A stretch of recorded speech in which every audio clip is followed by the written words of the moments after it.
Hello guys, welcome back to Beyond the Realms and the beginning of the cheap-ass zombie movie week here on the channel. And for those of you that don't know what this is, I'll just briefly talk about this beforehand. What this is this is zombie movies that have never had a theatrical release, that are everything from B-grade, modest budget zombie films to Z-grade, no budget zombie films. It can be anything in that area as long as it's not a theatrical release zombie film. And this is something that I may do again at some point depending on how this goes over, because I'm only doing 5 reviews in 5 days and there's already several more that I would like to review. So we'll see how it goes, and let me know what you think of this and if you would like to see another week like this at some point down the road. But to get things started, today I'm going to be reviewing Rise of the Zombies, featuring Danny Trejo, which is prominently displayed there on the poster, as you saw.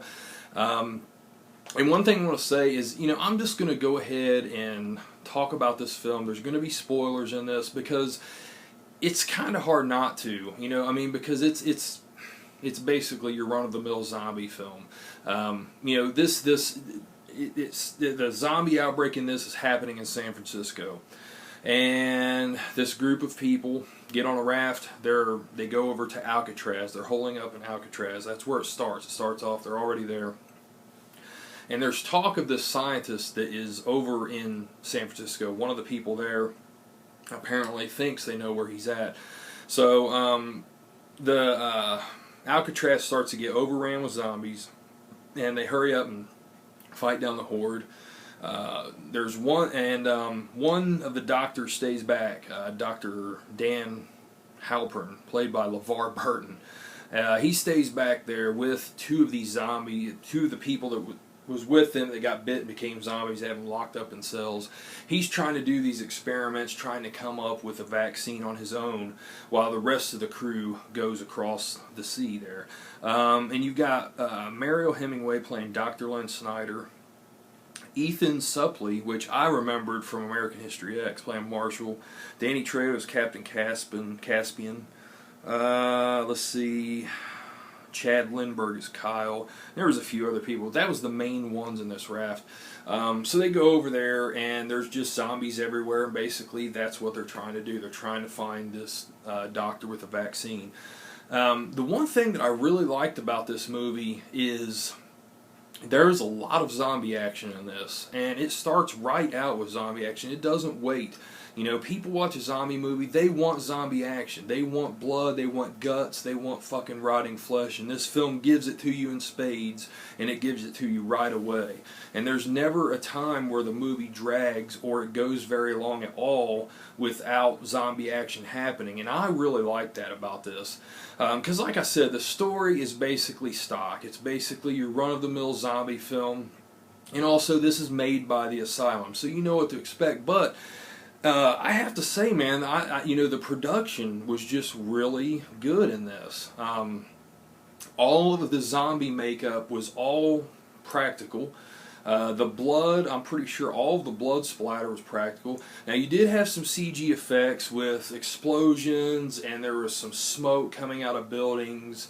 And there's one part with the Golden Gate Bridge where they're on the Golden Gate Bridge, and there are zombies coming up out of the water, crawling up the side of the Golden Gate Bridge. And they're showing it from like a down shot where you're looking down the side of the bridge and the zombies are coming up.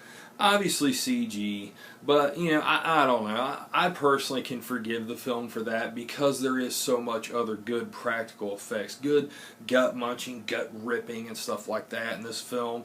I think the biggest thing with this film that I think a lot of people are going to like is it's very much like The Walking Dead, in look, in tone, in feel, and even in the story, because they're in a prison. It kind of mirrors season 3 of The Walking Dead, and it just has that feel to it, where it's character driven, it's drama based horror. But this one's there's more horror and more zombie action going on in this than most of the time in Walking Dead.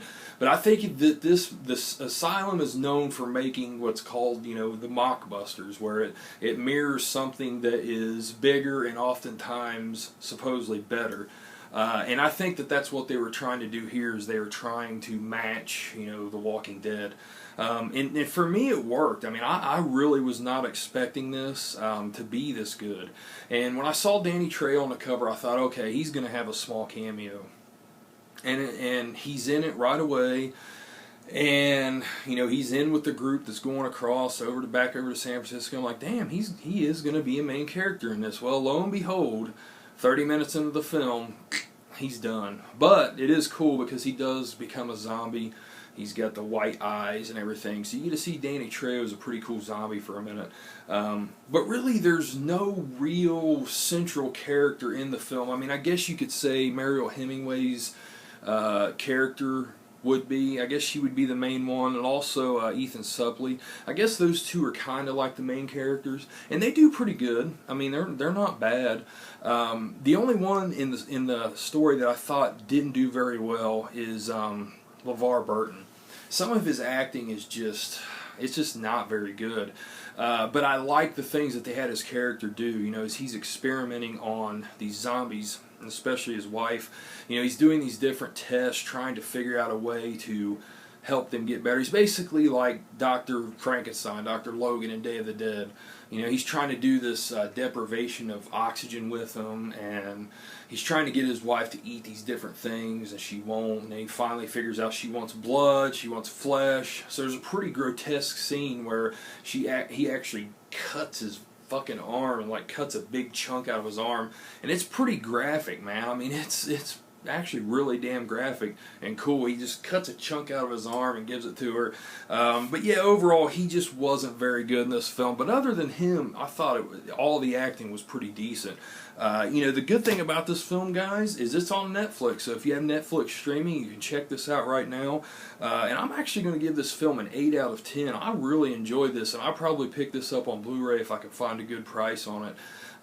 But, you know, it's not anything that's, like I said, it's not going to be groundbreaking or anything, and that's a lot of the films I'll be reviewing this week. There's nothing really groundbreaking here. There's zombie films, everything, it's been done. But, you know, if you like the films, you just like the films. It's one of those things. You either get it or you don't, you know. And as worn out as the zombie trend is now, I still enjoy watching them.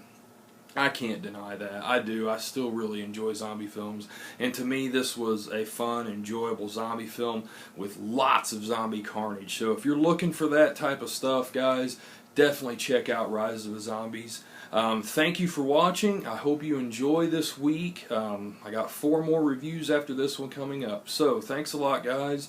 I'm Jason. This is Beyond the Realms. Have a good one, guys. Later.